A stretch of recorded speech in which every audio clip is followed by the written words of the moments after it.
আসসালামু আলাইকুম, আশা করি সবাই সুস্থ আছেন। বিয়ের নামে তরুণীর প্রতারণার শিকার ২৫ পুরুষ। অবশেষে পুলিশের জালে ধরা পড়ল সেই তরুণী। দর্শক, এরকমই একটি চাঞ্চল্যকর ঘটনা ঘটেছে ভারতে। বিয়ে নারী পুরুষের কাছে পবিত্র সম্পর্ক হলেও এই সম্পর্ককে রীতিমতো আতঙ্কে রূপ দিয়েছেন এক নারী। বিয়ের নামে প্রতারণাই ছিল তার মূল কাজ। একে একে বিয়ের ফাঁদে ফেলে ২৫ জন পুরুষকে সর্বশান্ত করেছেন এক নারী। তার নাম অনুরাধা পাসোয়ান। তিনি এখন বেশি পরিচিত ডাকাত কনে নামে। এ ঘটনা ঘটেছে ভারতে। ওই নারীর বিরুদ্ধে অভিযোগ, ২৫ জনের সঙ্গে বিয়ের নামে প্রতারণা করেছেন তিনি। প্রতারণার মাধ্যমে তাদের কাছ থেকে লাখ লাখ রুপির গয়না ও নগদ অর্থ নিয়ে পালিয়ে যাওয়ার অভিযোগে পুলিশ তাকে গ্রেপ্তার করেছে। প্রতিবার নতুন নাম, নতুন শহর ও নতুন পরিচয় নিয়ে পুরুষদের ভুয়া বিয়ের ফাঁদে ফেলতেন এই তরুণী। তিনি একজন আদর্শ স্ত্রী ও পুত্রবধূর অভিনয় করতেন, তারপর সুযোগ বুঝে গয়না ও টাকা নিয়ে সটকে পড়তেন।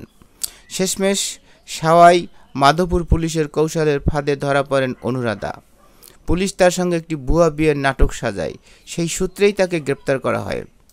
দর্শক, এই নারী যেসব পুরুষদের সর্বশান্ত করেছেন এবং টাকা পয়সা লুট করে নিয়ে চলে গেছেন বিয়ের প্রতারণা সাজিয়ে, সেরকমই একজন ভুক্তভোগী হচ্ছেন বিষ্ণু শর্মা।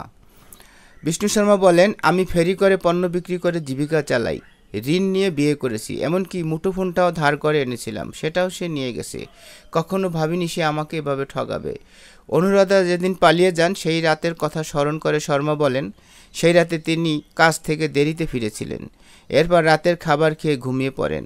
আমি সাধারণত বেশি ঘুমাই না, কিন্তু সেদিন শিশুর মতো গভীর ঘুমেছিলাম, যেন কেউ আমাকে ঘুমের ওষুধ খাইয়ে দিয়েছিলেন। বিষ্ণু শর্মার মা এই ঘটনার পর তীব্র মানসিক আঘাত পেয়েছেন। এরপর শর্মার পরিবারের থানায় একটি অভিযোগ করেন। এরপরই শুরু হয় মূল কাহিনী। পুলিশ তাকে ধরার জন্য নিজস্ব ফাঁদ তৈরি করে। বিষ্ণু শর্মার দেওয়া তথ্যের ভিত্তিতে সাওয়াই মাধোপুর পুলিশ অনুরাধা পাসোয়ানের জন্য একটি ফাঁদ তৈরি করে। পুলিশের একজন কনস্টেবলকে বর সাজানো হয়। তিনি একজন কাস্টমার হিসাবে চক্রের দালালের কাছে যান। দালাল তাকে বিভিন্ন নারীর ছবি দেখান। পুলিশের এক কর্মকর্তা বলেন, তদন্তে দেখা যায় সব নথি ও বিয়ের চুক্তিপত্র জাল ছিল।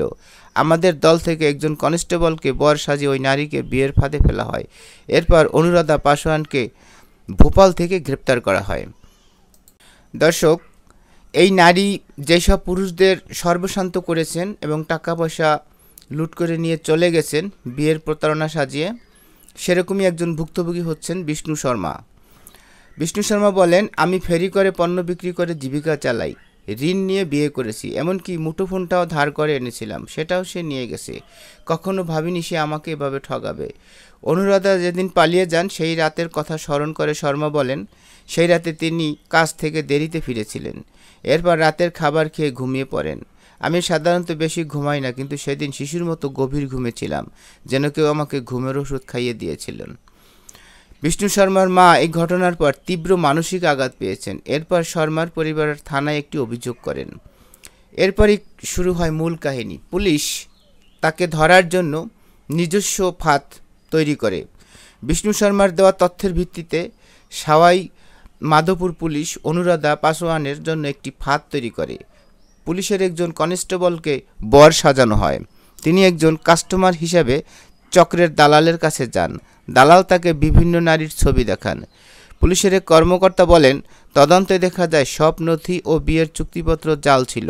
আমাদের দল থেকে একজন কনস্টেবলকে বর সাজিয়ে ওই নারীকে বিয়ের ফাঁদে ফেলা হয়। এরপর অনুরাধা পাসোয়ানকে ভোপাল থেকে গ্রেপ্তার করা হয়।